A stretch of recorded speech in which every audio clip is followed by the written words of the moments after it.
মাসরুর আরিফিন আমারে উদ্দেশ্য করে বানি দিছে এক জায়গায়। মাসরুর আরিফিনরা চিনেন না? বাংলাদেশের একজন বড় ব্যাংকার, প্রফেশনাল মানুষ। ব্যাংকার হইলে টাকা গুনে শুধু, তবে সে সাহিত্য টাইত্য করে আর কি, লেখারাত ভালো। আমি যাদেরকে বাঙ্গু সুশীল বলি, সেই গ্রুপের একজন প্রতিনিধি কইতে পারেন। সে কি কইছে সেটা আগে শুনে আসি। আমি ওই পিনাকিদাকেই আবার বলবো, ওনার উদ্দেশ্যেই বলবো, আমরা কেউই পারফেক্ট না। উই আর ভেরি মাচ একই মানুষ, ন্যায় বিচারের পক্ষে আজকে দাঁড়াই, একই মানুষ আর এক সিজনে চুপ থাকি, একই মানুষ সকালে ভালো, একই মানুষ বিকালে খারাপ। আমরা কেউই পারফেক্ট না।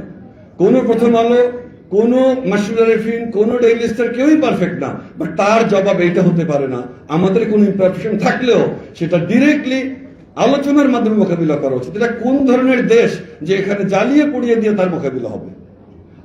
আমার ওইটাই একটা কথা, যে যে আমরা উচিত একটা টলারেন্ট সোসাইটি তৈরি করা, যে সোসাইটিতে ইউ আর স্টিল রেসপেক্টেড।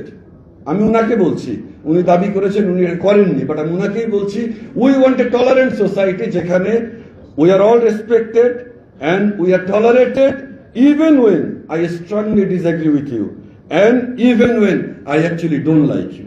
শুনেছেন তো? আচ্ছা মাসরুর, আপনি তো লেখাপড়া জানা মানুষ, সাকসেসফুল বিজনেস লিডার, সংবেদনশীল, তাছাড়া তো আর লেখালেখির বুদ্ধ থাকতো না।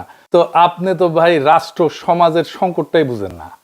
কেমনি একটা পলিটিক্যাল সিচুয়েশনকে বুঝতে হয়, নেভিগেট করতে হয়, সেটা তো ভাই আপনার জানা নাই। আপনার কথা শুনে মনে হইতেছে পিনাকি ভট্টাচার্য মরে গেলে দেশ সুস্থির হইতো। কিছু বেকুব মনে করতো যে হাসিনা মরলে ফ্যাসিবাদের পতন হবে, ওই রকম আর কি। আপনি তো রুট কজ অ্যানালাইসিস বুঝেন, কেমনে করতে হয় জানেন। প্রথম আলো ডেইলি স্টার কেন হামলার শিকার হইলো বলেন তো আপনি করতে পারেন কিনা বলতে পারবেন? ওইটা আপনি করলে আপনি এই বক্তৃতা দিতেন না, বা জানেন কিন্তু বলবেন না, অন্য কথা বলবেন। এটা ভণ্ডামি, হিপোক্রেসি। আমি আজকে আপনারা দেখাই দিব কেন এটা হইল। মাহবুজা নাম দেখতে পায় না, তার অপরাধটা কি? এইভাবে সর্বপ্রথমবারের মতন প্রথম আলো ডেইলি স্টার অফিসে আগুন জ্বালালো কেন? কেন? আমরা কি অপরাধ করলাম? হাসিনাও দেখতে পায় না, তার অপরাধটা কি? অন্যভাবে দেশবাসীর কাছে আমি বিচার চাই, কি অপরাধটা কি করেছি। কিন্তু আপনি যদি প্রবলেমটা আসলে ফিক্স করতে চান, তাইলে আপনাকে রুট কজ অ্যানালাইসিস করে একটা সলিউশন, সমাধানের রাস্তা বের করতে হবে। আপনি যেহেতু ইন্টেলিজেন্ট, বেকুব এবং মাথা মোটা না, আপনার যেহেতু পার্সোনাল স্টেক নাই এই ঘটনায়, আমার আলোচনাটা মন দিয়ে শোনেন, তারপরে পাইলে বেকুব গুলোরে বুঝেন। আমারে বুঝানোর দরকার নেই আপনার। আমি রাষ্ট্রটারে ঠিক করতে চাই এবং আমি জানি কেমনে ঠিক করা যায়। আমি রাষ্ট্রটা ভাঙতে চাই না, শক্তিশালী করতে চাই, দুর্বল করতে চাই না। যারা মানব বন্ধন করতেছেন, প্রতিবাদ করতেছেন, রাষ্ট্রটা আপনাদের হাতেই ছিল, এখন আপনাদের হাতেই আছে। তা আপনারা তো এই রাষ্ট্র বানাইছেন, না বুঝেছেন রাষ্ট্র, না বুঝেছেন জনমানুষ সার্বভৌম ইচ্ছা, না বুঝেছেন রাষ্ট্রের মধ্যে থাকা কন্ট্রাডিকশন গুলা। আপনারা তো সত্যিকার অর্থে রাষ্ট্র বানানোর চেষ্টায় নাই, কারণ আপনারা কেউ, আমি দায়িত্ব নিয়ে বলতেছি, কেউ না, যারা এলিট আছেন রাষ্ট্রটা বুঝেন না। কিছু মনে করেন না, এটাই সত্য। আসেন আজকে একটা একটা করে বুঝাই দিই, এই বিষয়ে কিছু জিনিস বুঝাই দিই। আমি আশা করি ছাত্রদের, তরুণদের, রাজনৈতিক দলের নেতারাও শুনবে আর বুঝার চেষ্টা করবে, আর আমার দর্শকেরা তো বুঝবেনি। আসেন আল্লাহর নামে শুরু করি। প্রথম আলো ডেইলি স্টারের অপরাধটা কি সেটা আমরা শহীদ হাদির বক্তব্য শুই না, তারপরে আলাপে ঢুকবো। আগে শোনেন হাদির বক্তব্য। প্রথম আলো কথাটা বলা খুব ক্রাইসিস আমাদের জন্য। এরপর এটুকুন বলি, দেখেন আমরা অনেকে প্রথম আলোকে শুধু একটা পত্রিকা মনে করি, এইটা আমাদের দেখবার ভুল। প্রথম আলো হলো বাংলাদেশে এমন একটি প্রতিষ্ঠান, এমন একটি এজেন্সি, যে একটা প্যারালাল রাষ্ট্র। আবার বলছি, প্রথম আলো একটা প্যারালাল রাষ্ট্র। এই কারণে একটা রাষ্ট্রের যেরকম অনেকগুলো উইং থাকে, যে উইং গুলো তাকে ফাংশন করে, প্রথম আলোর এমন কোনো উইং নাই যে উইং সে মেনটেন করে না। পত্রিকা এটা তার একটা ভার্সন, কিন্তু আপনি দেখেন না, এই পুরো গত 15-17 বছরে ফ্যাসিবাদের বয়ান নির্মাণে সব থেকে যে ন্যারেটিভ নির্মাণে যে সাহায্য করেছে এলিট ওয়েতে, সেটা প্রথম আলো। 101টা প্রমাণ দিতে পারবো সামনে বসে, এখন আমাকে সময় দিলে একদম তার কোটা আমার ফোনে আছে, আমার ফোনে সব, যে সে কি রিপোর্ট করেছে সবগুলো আছে। কিন্তু আপনি ভাবেন, হওয়ার কথা ছিল কি, এখন তো সে ভয়ে থাকার কথা, অ্যাটলিস্ট সে তার এই যে ফ্যাসিবাদের সে আপনি ভাবেন, তারা খালেদা জিয়াকে নিয়ে নিউজ করেছে। এই আজকেও দেখলাম যে বসুন্ধরার কাছে খালেদা জিয়ার কনসেন্ট নিয়ে 100 কোটি টাকা চেয়েছে তারেক রহমান, হেডলাইন। এখন এই যে বিএনপিকে ভিলেনাইজ করে তোলা, এইটা কি আসলে বিএনপি করেছে? অথবা বিএনপি এটার বিরুদ্ধে মামলা করেছে? মামলা কিন্তু করে নাই। এখন এরকম একটা তো কথা আমি আপনাকে শুধু কেন বললাম, আপনি প্রথম আলোকে বুঝতে হলে আমি অনেক আগে একটা টকশোতে একটা শব্দ ব্যবহার করেছিলাম, আজকে আবার বলি, এটা হলো প্রথম আলো সিনড্রোম। প্রথম আলো সিনড্রোম হলো, আপনি ভাবেন, সে সরকার পড়ে যাবার পরে গত 2 বছর আগে সম্ভবত আর 21 বা 22-এ প্রথম আলো তার প্রথম পেজে শেখ হাসিনার জন্মদিন উপলক্ষে, যদিও ওটা স্পন্সার ছিল, সম্ভবত বিজ্ঞাপন ছিল, তার জন্মদিনের শুভেচ্ছা চেপেছে 1 পৃষ্ঠা জুড়ে। এইটা কি কোনোদিন আপনি বুঝাতে পারবেন? এটা যদি খালেদা জিয়ার হইতো তো এটা সে ছাপতো? এটা তার একটা ব্যাখ্যা দাঁড় করায়, এটা নিয়ে আমরা কথা বলবো না। দেখেন, সে কি ছাপবে কি ছাপবে না, সে কাকে ভালো বলবে কাকে ভালো বলবে বলবে না, এইটা নিয়ে আমাদের কোনো কথা থাকতে পারে না। কারণ প্রত্যেকটা মিডিয়া এজেন্সি নিজস্ব ন্যারেটিভ থাকে এবং তার স্বাধীনতা আছে, কিন্তু তার যেটা স্বাধীনতা নাই, একজন নিরপরাধী মানুষকে জঙ্গি বলে তার জীবনকে শেষ করে দেয়ার। তার স্বাধীনতা নাই যে যে অপরাধ করে নাই সেই অপরাধ হিসেবে তাকে ন্যারেটিভ নির্মাণ করে তাকে অপরাধী হিসেবে জীবন ধ্বংস করে দেয়ার। প্রথম আলো কোন নিউজ কাভার করবে কোন নিউজ কাভার করবে না, এটা নিয়ে আমার কোনো কথা বলার থাকতে পারে না, কারণ এটা তার প্রাইভেট পলিসি, যে তার পলিসি নিজের মতো নির্মাণ করবে।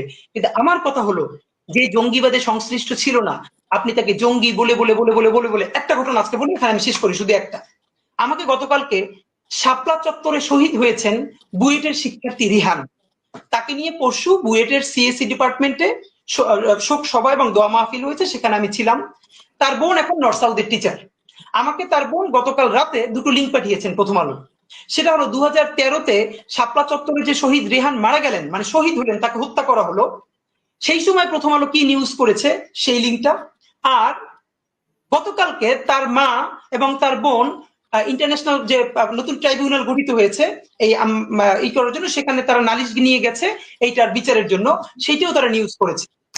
দেখেন, রেহানের মা বলছে বক্তব্যে, যেটা সকল টিভিতে এসেছে, আমাদের কাছেও আছে, রেহানের মা বলছে, আমার ছেলে 5 তারিখের আগে যে আন্দোলন হয়েছে হেফাজতের, সেইটার প্রতি সংহতি জানাতে গিয়ে সে আগেও গিয়েছে, তাকে রামদা দিয়ে কোপ দেওয়া হয়েছে, সেই জখম হাত নিয়ে সে বুয়েটে এসেছে, তার বন্ধুরা বলেছে।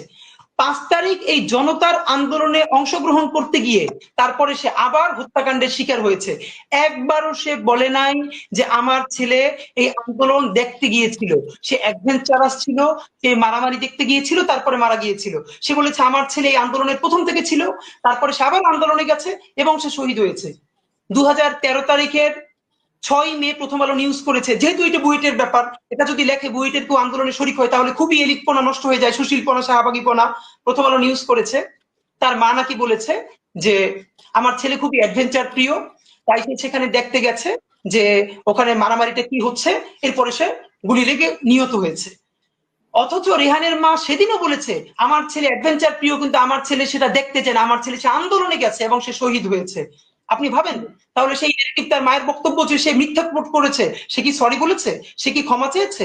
শুনলেন তো, এই কম বয়সী ছেলেটা কি ক্ল্যারিটি নিয়ে, কি পরিচ্ছন্নতা নিয়ে, কি স্বচ্ছতা নিয়ে কথাগুলো বলতেছিল। আমি জানি বক্তব্যের পরেও আপনারা সুশীলেরা আপনারা এটা বুঝবেন না যে প্রথম আলোর অপরাধটা কি।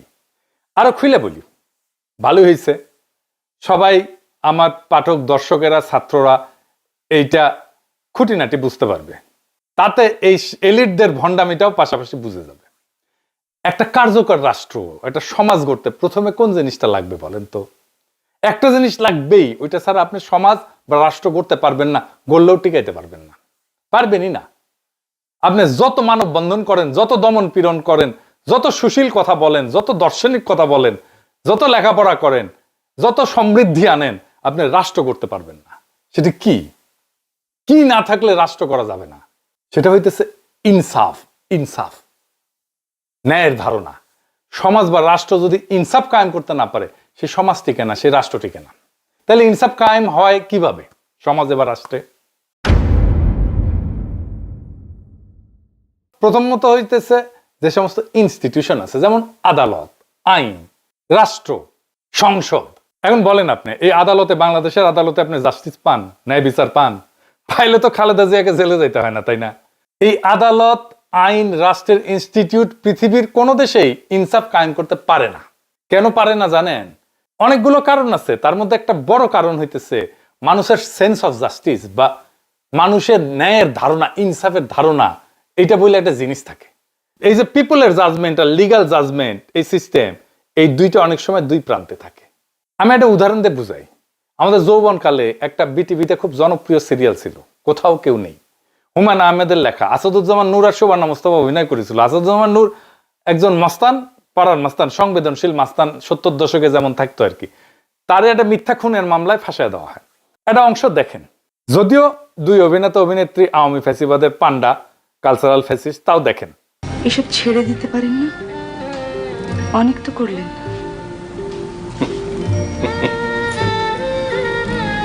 হাসছেন কেন? ছেড়ে দিতে ইচ্ছে করে, মাঝে মধ্যে খুব ভদ্রলোক হইতে ইচ্ছা করে, খুব আফসোস হয়। মনে হয় ভদ্রলোক হইতে পারলে তুমিও তো আমার সঙ্গে কঠিন ব্যবহার করতে না, তাহলে হয়তো এটা পার্কে তোমাকে নিয়ে আমি হাঁটতে পারতাম। আজ আপনার কি হয়েছে বাকের ভাই? কিছু হয় নাই।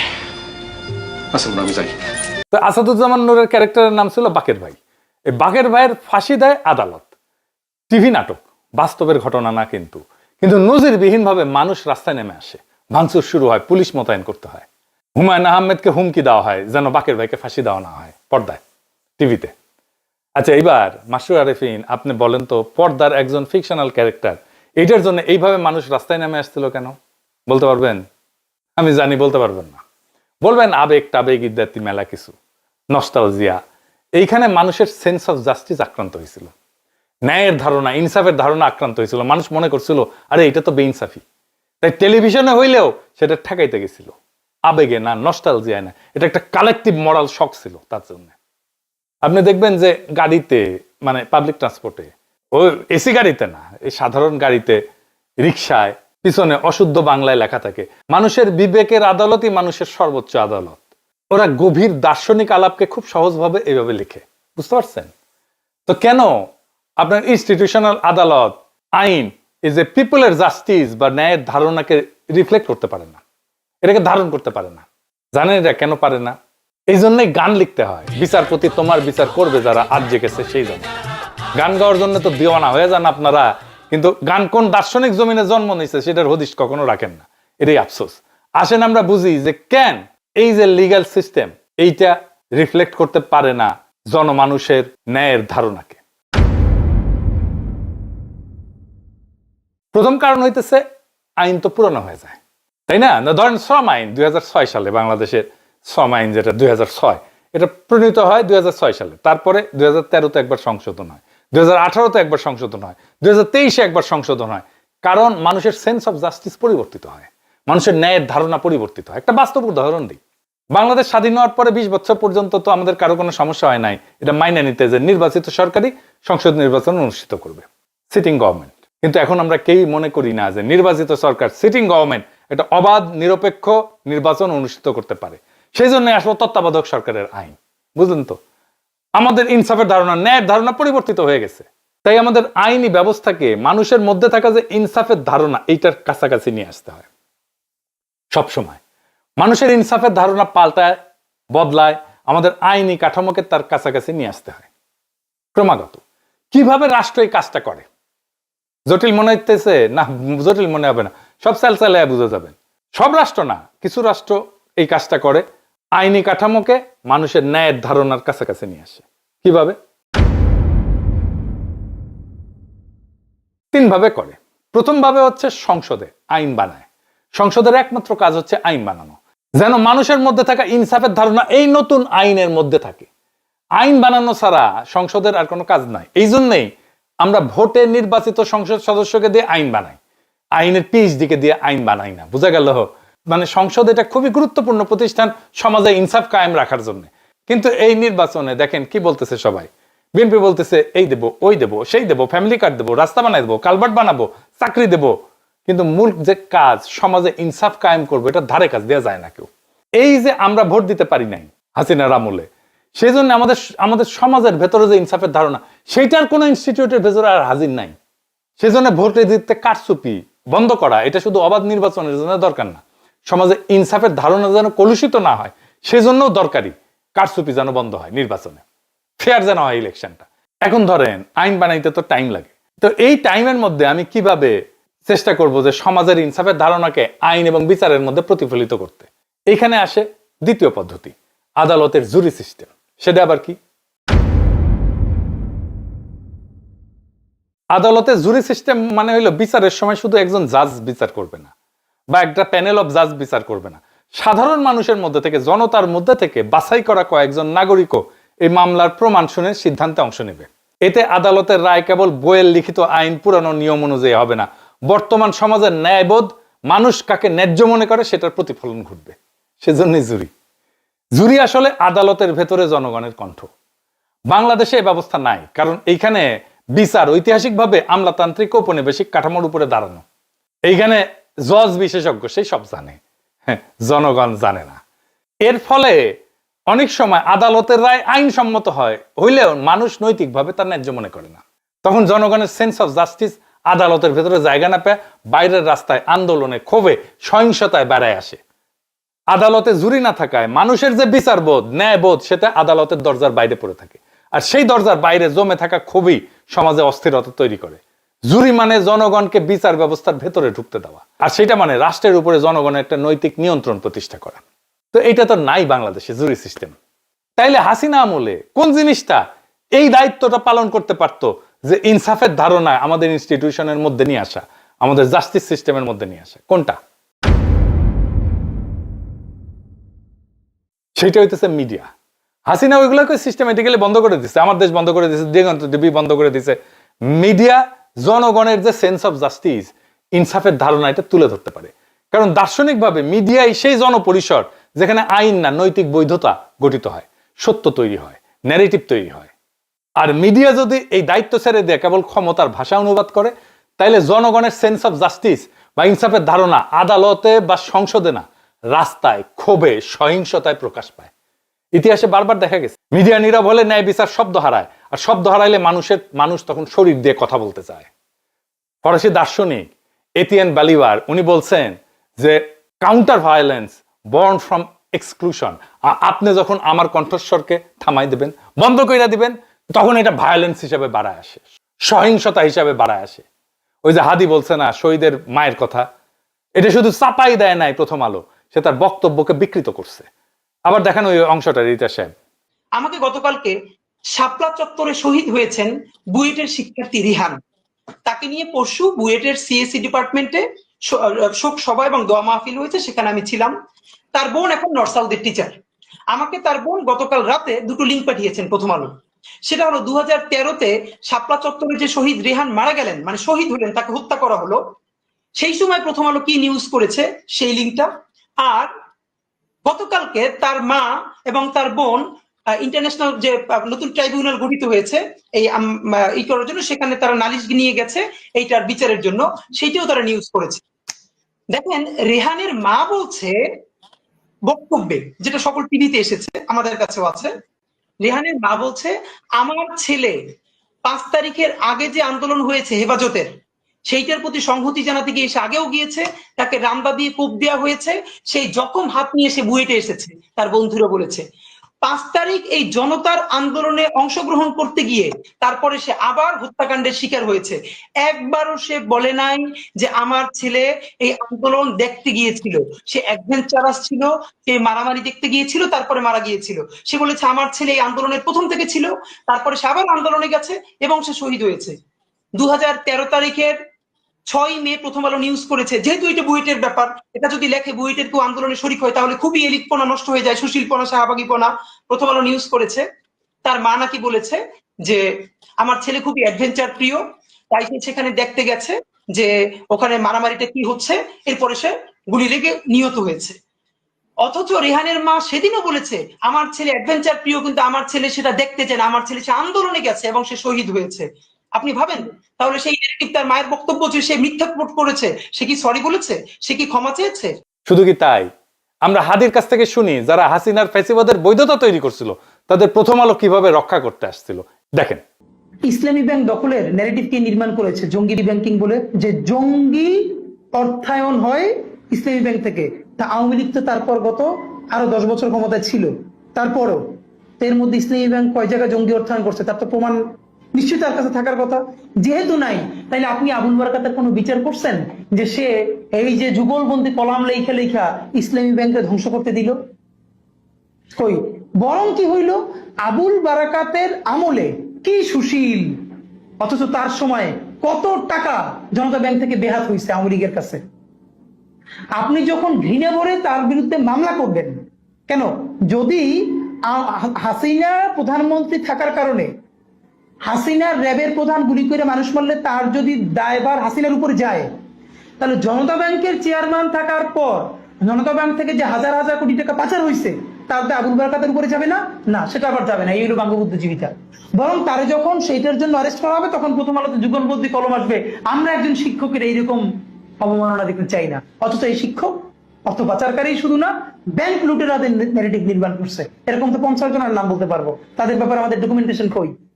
তো বাংলাদেশের জনগণের ভোটের অধিকার নাই, কথা বলার অধিকার নাই, জুরি সিস্টেম নাই, কিন্তু মিডিয়া সেই ফাংশনটা নিতে পারতো, নেয় নাই। শুধু যে নেয় নাই তাই না, তারা ফ্যাসিবাদের পক্ষে দাঁড়াইছে। হাসিনার বিরোধী মত দমনের অন্যতম হাতিয়ার জঙ্গি ন্যারেটিভ, এটা কারা বানাইছে? প্রথম আলো বানাইছে। কত নিরীহ মানুষকে ক্রস ফায়ারে দিছে, আয়না ঘরে নিছে, বাড়ির মধ্যে ঢুকাই বাইরে থেকে সিটকানি লাগাই দিয়ে উড়াই দিছে বাড়ি বোমা দিয়ে। কোনো হিসাব আছে? কত মানুষ এমন আর্টিকেল ছাপাইছে যে একজন রিলিজিয়াস মুসলিম যে প্র্যাকটিসের মধ্যে দিয়া, জীবন চর্চার মধ্যে দিয়া যায়, সেটারে জঙ্গি বলে তকমা দিছে। আপনার সন্তান জঙ্গি হচ্ছে না তো? পরে দেখেন, আপনি দেখবেন একজন রিলিজিয়াস মুসলিম যা যা প্র্যাকটিস করে সেটাকে জঙ্গি হিসেবে ট্যাগ দিছে এখানে। সাহেব দেখেন, জঙ্গি হিসেবে তাদের কত কত কতগুলো লেখা লিখছে, কত দেখেন, একটার পর একটা দেখান। দেখাইতে গেলে আজকের এপিসোড আর শেষ হবে না। তাই জাস্টিস সিস্টেম বা আইন আদালত আর জনগণের সেন্স অফ জাস্টিস, এই দুইটার মধ্যে দেয়া নেয়া বা সার্কুলেশন বন্ধ হইলে জনরোষ জন্মায়। এই জনরোষ সিস্টেম ফেলিওরের বাই প্রোডাক্ট। জনগণ বিশৃঙ্খলা করতে চায় না, জনগণের এজেন্ডা না এটা, সে শান্তি চায়। বিশৃঙ্খলা আসে যখন তার এজেন্ডায়, তার কথায় কেউ কর্ণপাত করে না।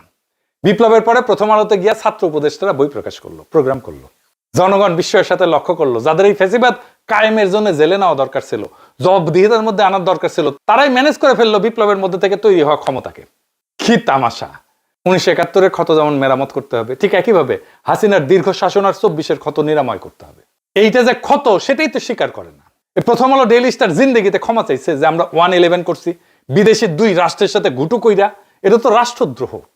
রাষ্ট্রদ্রোহ ইন্ডিয়া আর আমেরিকার সাথে গুটু কইরা 111 করছে, তার সাথে আর্মি। প্রথম আলো ডেইলি স্টার করছে, কোনোদিন মাপ চাইছে? মাপ চাই নাই। কোনোদিন বলছে যে আমরা হাসিনা শাসনের বৈধতা উৎপাদন করছি? প্রফেসর ইউনূস মিডিয়া সংস্কারের কমিশনের প্রধান যারা বানাইলেন, সেই প্রথম আলোর সাথে সংশ্লিষ্ট।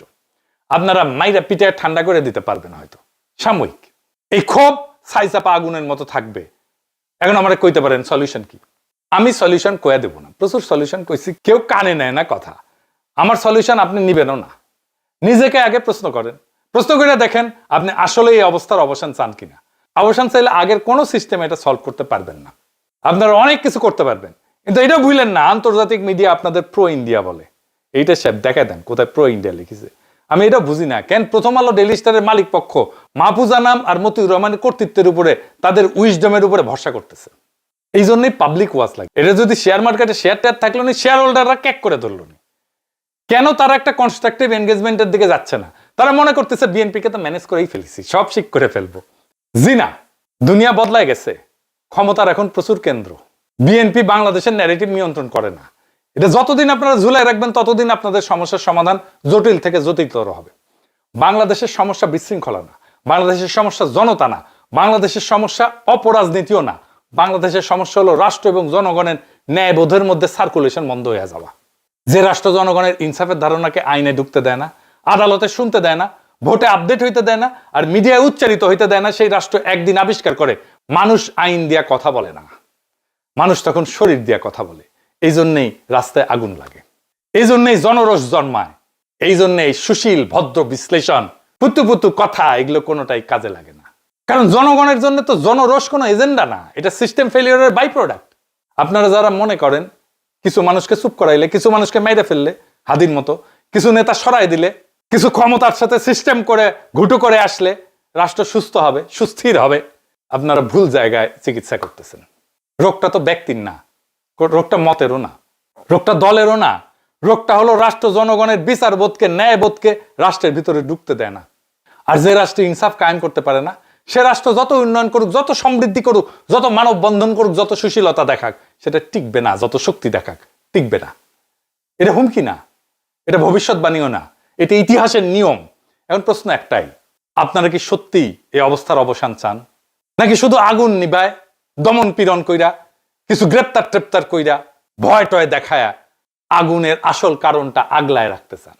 যদি মনে করেন যে এটার চূড়ান্ত ফয়সালা করতে হবে, তাহলে ইনসাফকে প্রতিষ্ঠা করতে হবে, সবকিছু ঠিক হয়ে যাবে। লিখে রাখতে পারেন, সেই ইনসাফ প্রতিষ্ঠার লড়াইয়ে বাংলাদেশ আছে, সেইটার সাথে সামিল হন, সব ঠিক হয়ে যাবে ইনশাল্লাহ। ইনকিলাব জিন্দাবাদ।